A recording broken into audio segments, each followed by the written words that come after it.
सुप्रभात प्यारे विद्यार्थियों। एक बार आइए फिर से आपको ले चलते हैं कवि केदारनाथ अग्रवाल जी की कविता चंद्रगहना से लौटती बेर के अग्रिम अंश की ओर। प्यारे विद्यार्थियों, पूर्व अंश अर्थात कविता की प्रारंभिक पंक्तियों के भाव को आप तक रखने का एक प्रयास मेरे द्वारा किया गया है। अब हम अग्रिम अंश की ओर बढ़ रहे हैं। अग्रिम अंश की जो पंक्तियां हैं वह इस प्रकार हैं कि और सरसों की न पूछो, हो गई सबसे सयानी, हाथ पीले कर लिए हैं, ब्याह मंडप में पधारी, फाग गाता मास फागुन आ गया है, आज जैसे देखता हूँ मैं स्वयंवर हो रहा है, प्रकृति का अनुराग अंचल हिल रहा है, इस विजन में दूर व्यापारिक नगर से प्रेम की प्रिय भूमि उपजाऊ अधिक है। तो प्यारे बच्चों, ध्यान से समझिएगा। कविता में आप देखिए, वाकई में पढ़ते पढ़ते जो एक प्रकृति के प्रति प्रेम या कहिए एक शुद्ध भावनाएं जो उमड़ रही हैं, उसको सिर्फ हम अनुभव कर सकते हैं।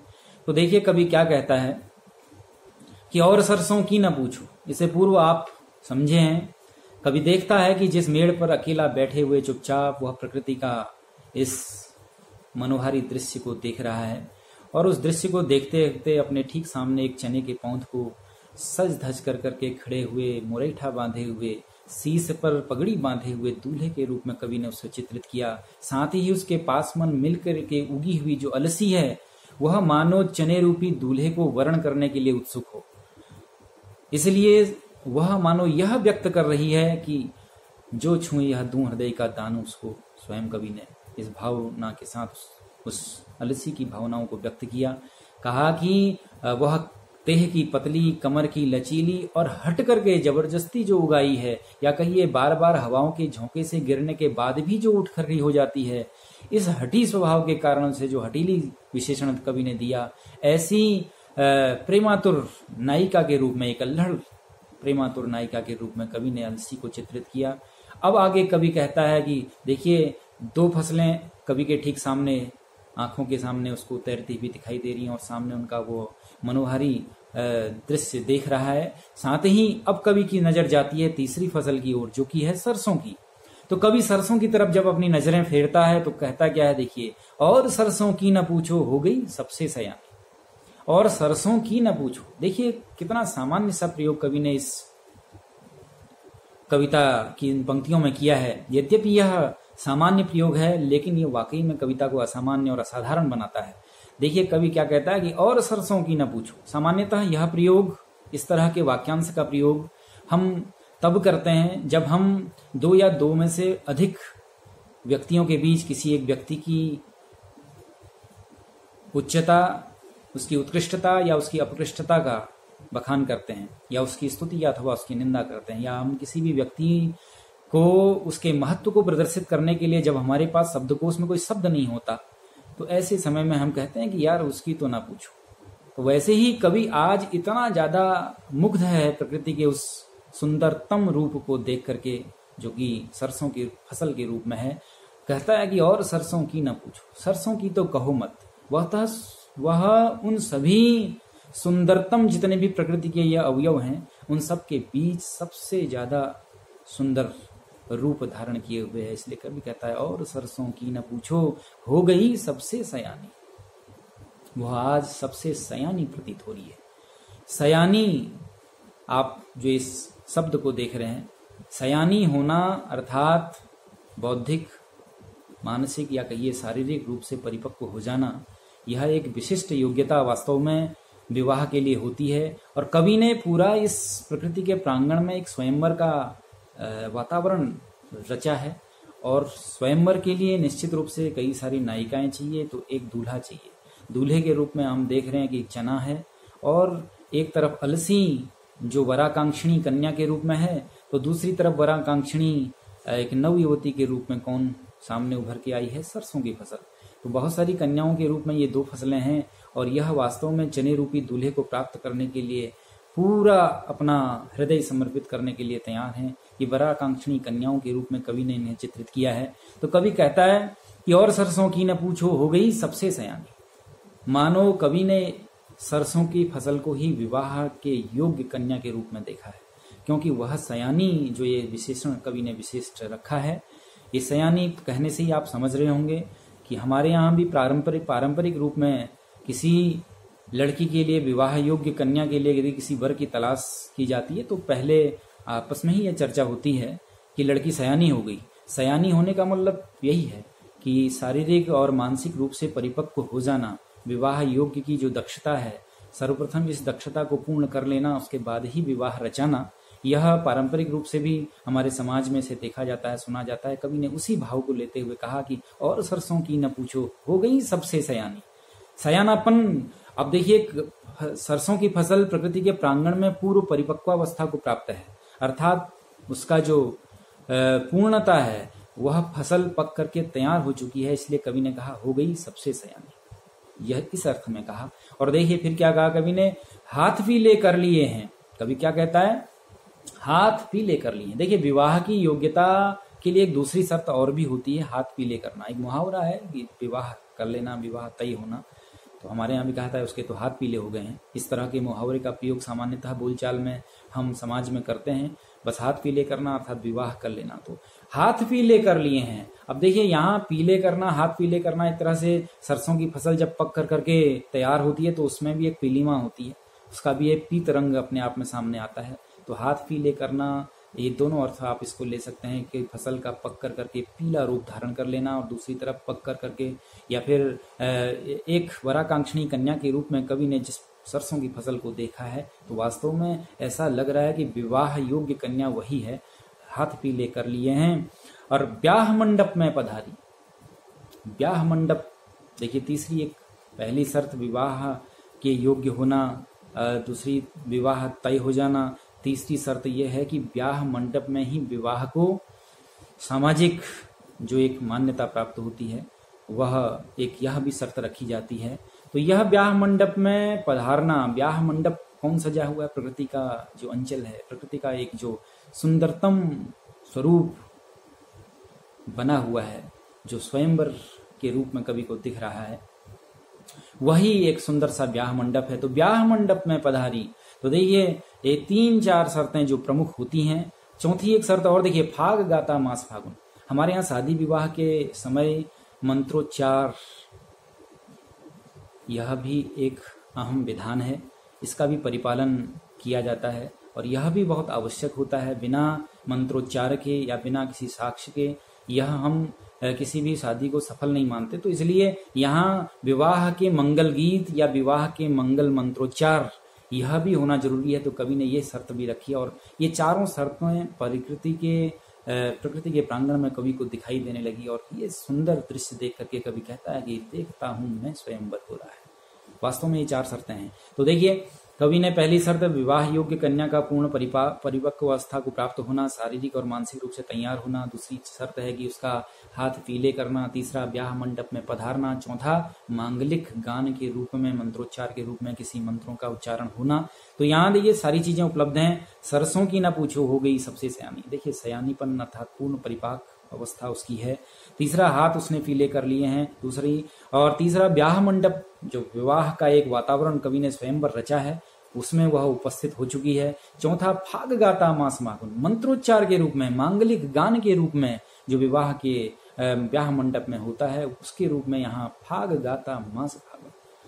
फाल्गुन का महीना स्वयं फौफौ का अनुप्रास भी आप देख रहे हैं। फाग गाता, फाल्गुन का महीना जैसे ही ज्यों ही आरंभ होता है, होली के जो फाग होते हैं वह हमारे सामाजिक वातावरण में गूंजने लगते हैं।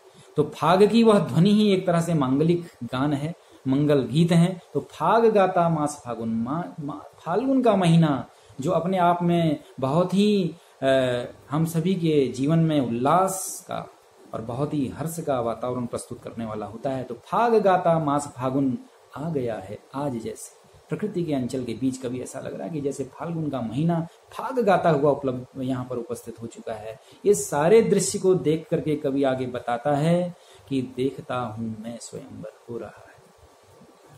ये सबको देख करके कवि के मन में अनायास ही ये एक कौतूहल जागृत होता है और कहता है कि देखता हूं मैं स्वयंवर हो रहा है। प्रकृति के बीच एक तरफ दूल्हे के रूप में सज धज करके खड़ा हुआ चने का पौधा है, तो दूसरी तरफ प्रेमातुर नायिका के रूप में जो वर के रूप में दूल्हे को प्राप्त करना चाहती है वह अलसी भी वहां पर उपस्थित है। तीसरा वराकांक्षणी एक नवयुवती या दुल्हन के रूप में एक तरह से कहिए, वह सयानी के रूप में हाथ पीले जिसने कर लिए ऐसी सरसों की फसल पूर्ण परिपक्वावस्था को प्राप्त है। ये सारे दृश्य को देख करके कवि कहता है कि देखता हूं मैं स्वयंवर हो रहा है। ये प्रकृति के बीच स्वयंवर रचा जा रहा है।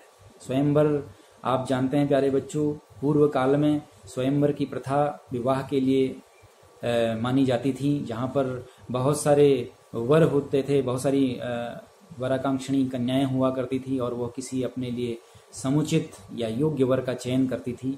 यह आप रामायण में भगवान राम और सीता के विवाह के अवसर पर भी देख चुके हैं।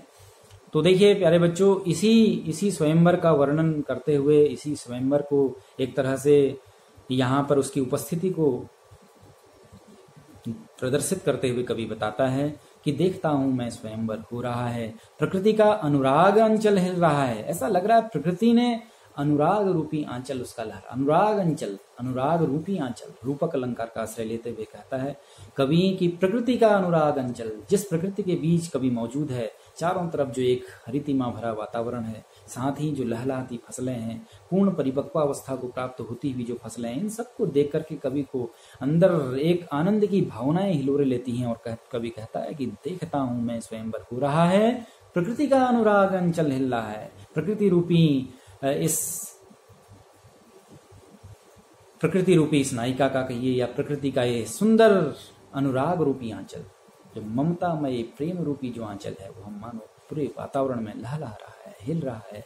और देखिए कभी आगे कहता है इस विजन में दूर व्यापारिक नगर से प्रेम की प्रिय भूमि उपजाऊ अधिक है। कभी अग्रिम पंक्तियों में कहता है सारा वातावरण देख करके कवि स्वयं एक नगर में रहने वाला, नगर में निवास करने वाला एक नागरिक है, लेकिन आज बहुत दिनों बाद जब प्रकृति के आंचल में, प्रकृति के इस सुंदर वातावरण के बीच मौजूद है, तो वह तुलनात्मक वर्णन करते हुए आगे भी कहता है कि कहाँ तो मेरा ये नगर और कहाँ ये सुंदर हरी भरी धरती की जो ये गोद, ये सुंदर वातावरण, कितना दोनों में अंतर है। कभी कहता है कि इस विजन में, ये जो विजन प्रदेश है, जो जनरहित कहिए या निर्जन सुनसान या बहुत ही जो जनविहीन क्षेत्र है, जहाँ बहुत सारे लोगों की आवाजाही कम है, इस ऐसे विजन में, इस निर्जन प्रांत में, इस सुनसान एकांत स्थल में, इस धरती की गोद में, इस विजन में दूर व्यापारिक नगर से, बहुत दूर जहां से मैं चला आया हूं और इस प्रकृति के आंचल में अपने आप को सुकून में पाता हूं, उस दूर व्यापारिक नगर में, नगर को व्यापारिक नगर देखिए, बड़ा अच्छा एक कवि ने यहाँ पर विशेषण दिया कि दूर व्यापारिक नगर, व्यापारिक नगर कहा जहाँ की हर चीज को व्यावसायिक मति से देखा जाता है, जहाँ हर चीज का व्यापार होता है, जहाँ आत्मीयता और बंधुत्व की भावना से कोसों दूर रिश्ते नातों में भी व्यावसायिकता देखी जाती है। रिश्ते नातों का भी एक तरह से सौदा होता है, रिश्ते नातों का भी एक तरह से व्यापार किया जाता है। ऐसे उस व्यापारिक नगर में जहाँ आत्मीय भावनाओं से परे अर्थ को, धन को और कहिए कि आत्म केंद्रिकता को महत्व दिया जाता है, ऐसे दूर व्यापारिक नगर से इस विजन में, इस प्रकृति के अनुराग अंचल जहाँ हिल रहा है, ऐसे सुंदर वातावरण में प्रेम की प्रिय भूमि, पौ का अनुप्रास भी देखिए, अनुप्रकाश अलंकार भी यहाँ पर स्पष्ट द्योतित हो रहा है। तो प्रेम की प्रिय भूमि उपजाऊ अधिक है। वास्तव में प्रेम पनपने के लिए, प्रेम जो प्रसुप्तावस्था में हम सभी के अंदर होता है, इसको यदि वास्तव में उद्दीप्त करना है, इसी को जागृत करना है, तो उसके लिए इस प्रिय भूमि के अलावा, इस प्रकृति के प्रांगण के अलावा कोई और भूमि वाजिब नहीं होती। कोई और भूमि प्रेम को पैदा करने में की सामर्थ्य नहीं रखती। कहाँ वह दूर व्यापारिक नगर, वहां तो लोग प्रेम की भावनाओं से, प्रेम की कोमल भावनाओं से कोसों दूर है। वहां हर चीज धन से तोली जाती है, हर चीज का व्यवसाय होता है, हर चीज व्यापारिक दृष्टि से देखी जाती है। और यहाँ इस विजन में, यहाँ आत्मीयता है, यहाँ अपनापन है, यहाँ कोमल भावनाएं संचरित होती हुई दिखाई देती हैं। इसलिए कवि कहता है कि इस विजन में दूर व्यापारिक नगर से। दूर जो व्यापारिक नगर हैं, जितने भी नगरों में रहने वाले लोग हैं, वो नगर वाले लोगों की अपेक्षा इस ग्रामीण अंचल की पृष्ठभूमि में गांव के लोगों में जो आत्मीयता, जो मिठास, जो कोमल भावनाएं होती हैं, उस कोमल भावनाओं के लिए, उन कोमल भावनाओं के उद्दीपन के लिए, उनके प्रदीप्ति के लिए कहिए, उनके उस प्रसुप्तावस्था में जो प्रेम है उसको जागृत करने के लिए यह प्रकृति के अंचल के अलावा कोई और दूसरी भूमि वाजिब नहीं हो सकती। यह कवि ने एक बहुत सुंदर वर्णन करते हुए इन पंक्तियों में यहाँ वर्णित किया है। प्यारे बच्चों, यहाँ तक के भाव को आप अपने हृदय में इसको संजोएं और इसके भाव को समझते हुए इसके प्रश्न के उत्तर भी आप स्वयं समझने का कोशिश करें। पुनः अग्रिम अंश की ओर आपको ले चलूंगा। धन्यवाद।